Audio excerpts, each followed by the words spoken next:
So hello and welcome back to Test Drive Thursday. Today we're taking our review of the MAN TGX Euro 6 by SCS software. So let's get straight into the customization. Now, it's so nice to have a refreshed truck in the game. Much higher quality on the sort of texturing front and the modelling than the sort of standard MAN. So yeah, that's really nice to see. But starting off with the cabins, we've got the three as usual. The XL, the XLX, which has a little bit more headroom, and then also the XXL, which is pretty much everyone's favourite with the windows up here, and just the amount of glass. I mean, look at the size of that windscreen. It's probably, I don't know, maybe a third of the height of the truck. It's pretty amazing. And then these get the smaller windows, as you can see. But onto the chassis, we have got, if we just close this for a second, everything from a 4x2 all the way up to an 8x4. Now, this is standard by SCS, so it's good to see they're putting some 8x4s in here, more heavy duty sort of setups. I mean, look at the detail on here. I believe that's a fuel tank on the back. But yeah, just amazing detail that they've gone to on the chassis. But we've got 6x4s, 6x2 4s, mid lifts, and then tag lifts. So pretty much everything you want. Interestingly, the tag lift is the longest chassis, not far off the length of the 8x4 actually. I mean, if you compare it to the 6x4, I'm not too sure why it's so long, but it is pretty unusual, to be honest. Engines, we've got a great range here. I always like the MAN engines because whatever engine you pick, you've got really good sort of power and torque outputs. I mean, even this 360 has almost 2,000 newton meters of torque, and it's quite early on in the rev range as well, so you're never short of the power this thing can produce. But you can go all the way up to a 640 horsepower if you want, with 3,000 newton meters of torque. Obviously they're all Euro 6, as it says in the name of the truck, but yeah, we got a nice range of engines there. Transmissions, we've got some MAN ones here, like the Tipmatic.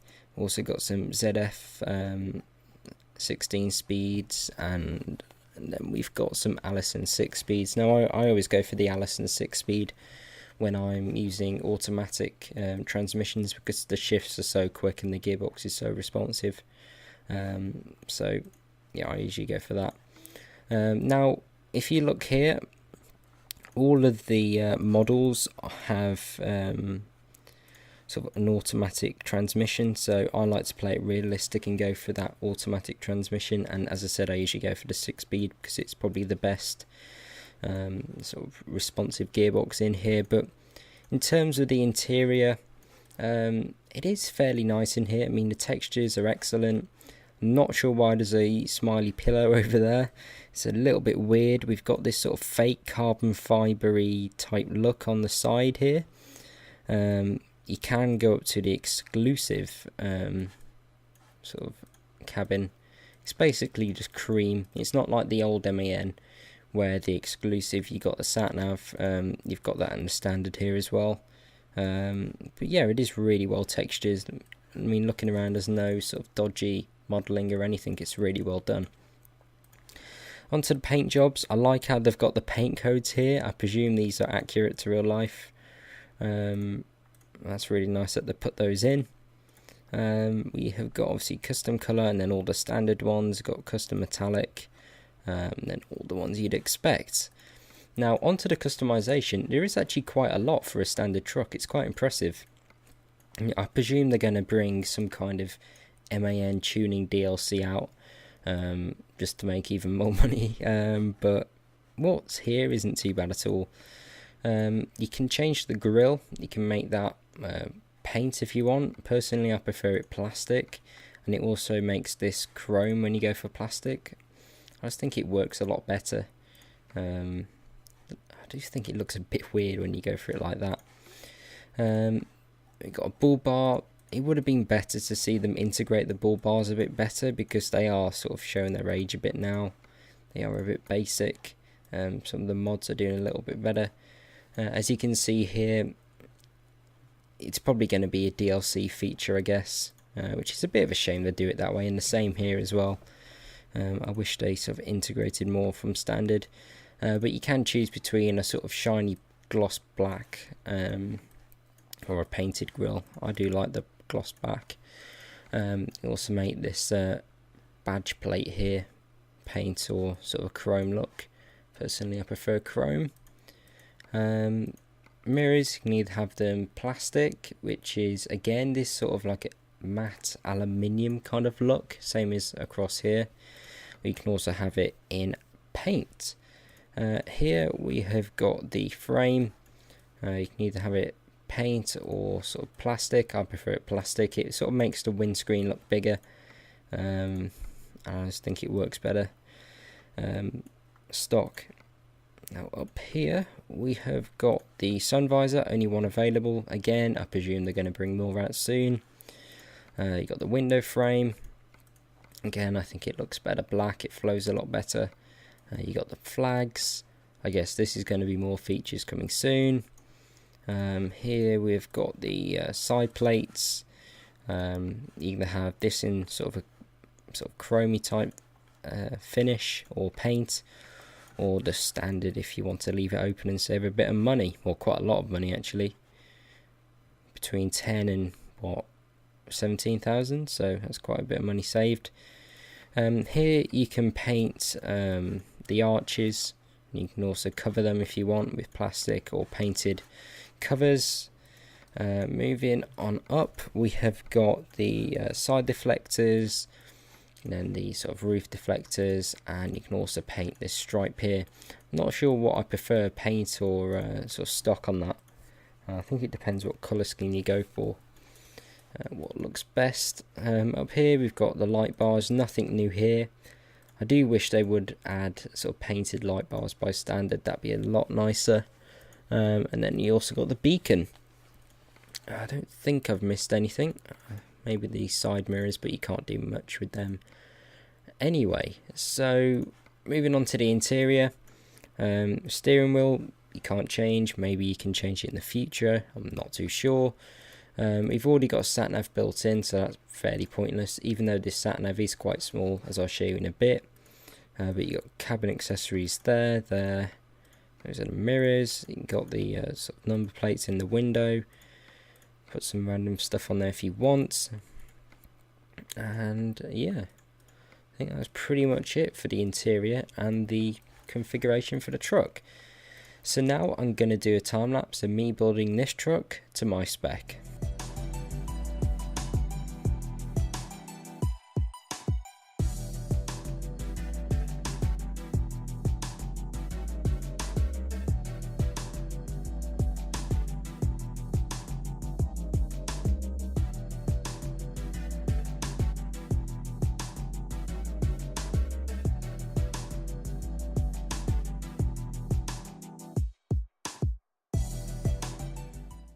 Okay then, so here we are, all fully configured. Now I actually like the sort of colour scheme that we got on this, especially with the chrome and all the sort of silver parts. I do think it looks pretty good, and also the gloss black grille, all the reflections on that. But if I show you the inside, as I said, I mean that sat-nav is so small, and the screen in general, and the dials over there do look a little bit dated, so I'm not sure if that's completely accurate to the real truck. But looking around, the textures are really good. There are some dodgy areas like around the hazards. I mean, they're not massively high quality in the diff lock there, as you can see, but they are animated, so that's pretty good. The font is really small on the dials, which I find a bit annoying. Especially when you're not used to the truck or don't have 400% scaling on, you might have a few issues reading that. But on the digital dash at the top, you do have your digital speed, but again, it's really small. Not too sure why. You've got your fuel info, so we should do about 1400 miles on this tank. Let's see your fuel economy, and then water temperatures, and then background to the start. But yeah, just look at the textures around here. They're really nice, even like a little, is that a cup holder down there? Might be. Steering wheel looks really good. The seats and everything around here, again, I'm not sure what that pillow is doing, but yeah, it's just really well done in here. And we've also got the red backlighting, which if you watch the channel a lot, you'll know I like, especially at night. So I think we'll get going if we just turn it on. It's very quiet, this truck. Got the 640 horsepower engine with the sort of 6-speed. You can see the animation here with the gear selector, and then the handbrake or parking brake turns off there. So let's get going. This trailer is only 10 tons, so will not be an issue for this truck at all. But it's just so smooth, especially with this gearbox.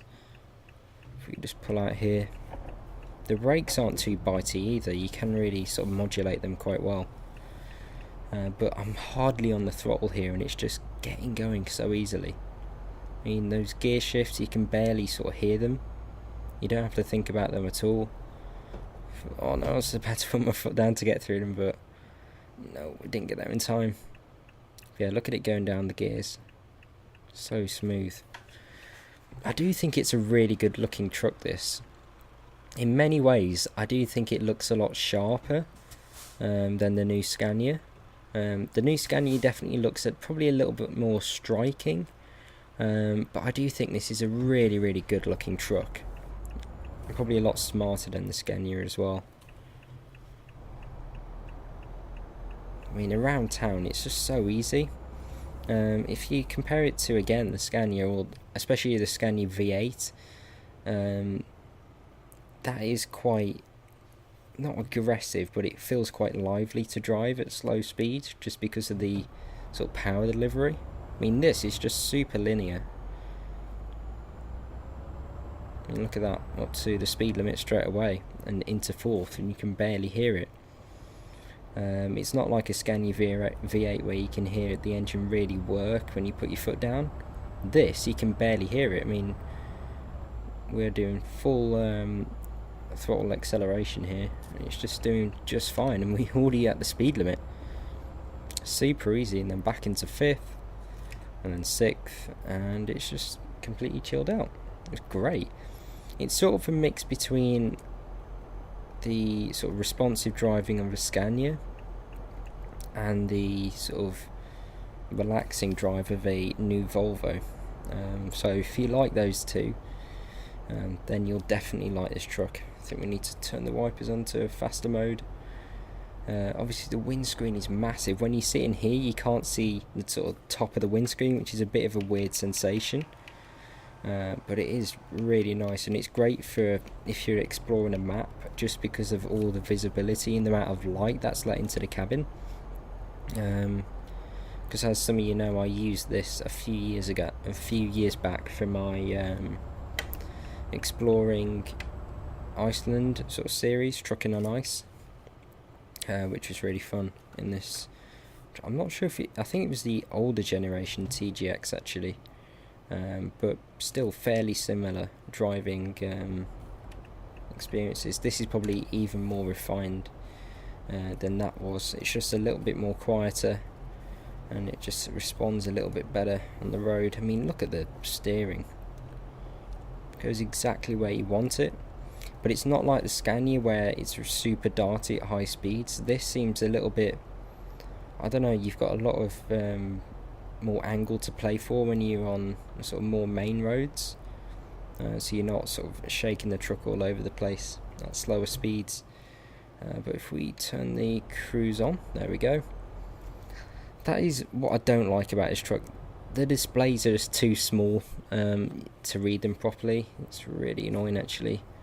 Let's go past this guy. But yeah, you can barely hear this. It's super amazing. I mean, look at the fuel economy we're doing. It's tumbling down. It's currently 68, but we've only just been going. We've done, how many miles? We've done 45 miles. So that is super good. I mean, we're in 6th gear here. We're doing 3 miles an hour over the speed limit, and it is what, 11,500 RPM.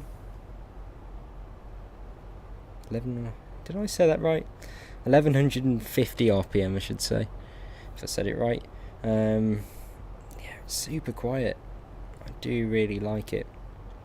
As I said, the Scania is probably a little bit more lively if that's what you prefer, but this, really? The speed limit's 50, I'm doing 53. I'll get a speeding ticket for that? I thought that was within the accepted range. But yeah, the Scania is probably more lively on sort of a country road, but this isn't far behind it, to be honest. I mean, oh no, come on. Come on, let me out. Not sure why it wasn't changing down to third then. But yeah, look at the pickup here. 80. 85. 90. 95. Am I going to get past this guy? Probably. 100. 105. 110. See, it's just non-stop. Why is that on? Why is that on? What's it doing? Is the cruise control on? Wow, that's annoying. You can't see if the cruise control is on if you're on something like that display. That's really poor, actually, because I had no idea what was going on then. Brakes are really good. Just turn the wipers off. Yeah, doesn't it look good, this truck?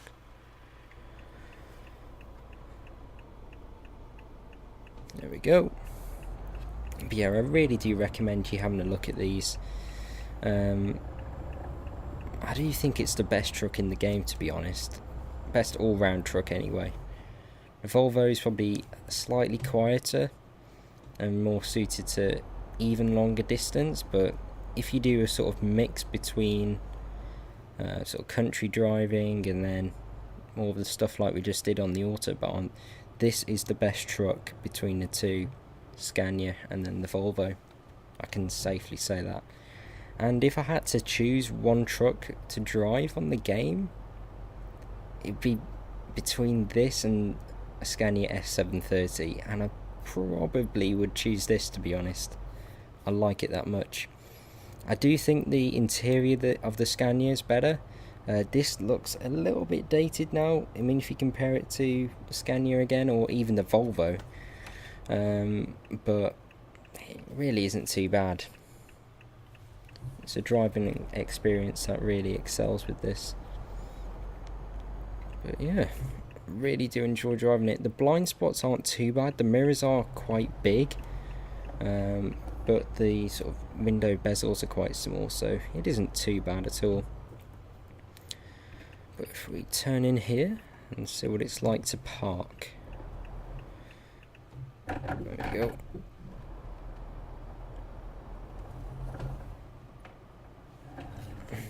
There we are.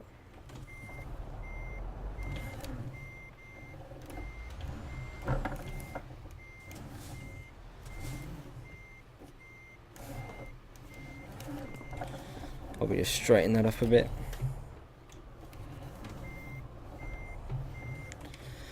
Not the best reverse, but I think it will do. So there we go. If you enjoyed that video, please do give me a like, subscribe for more, and hopefully I'll see you again soon. Goodbye.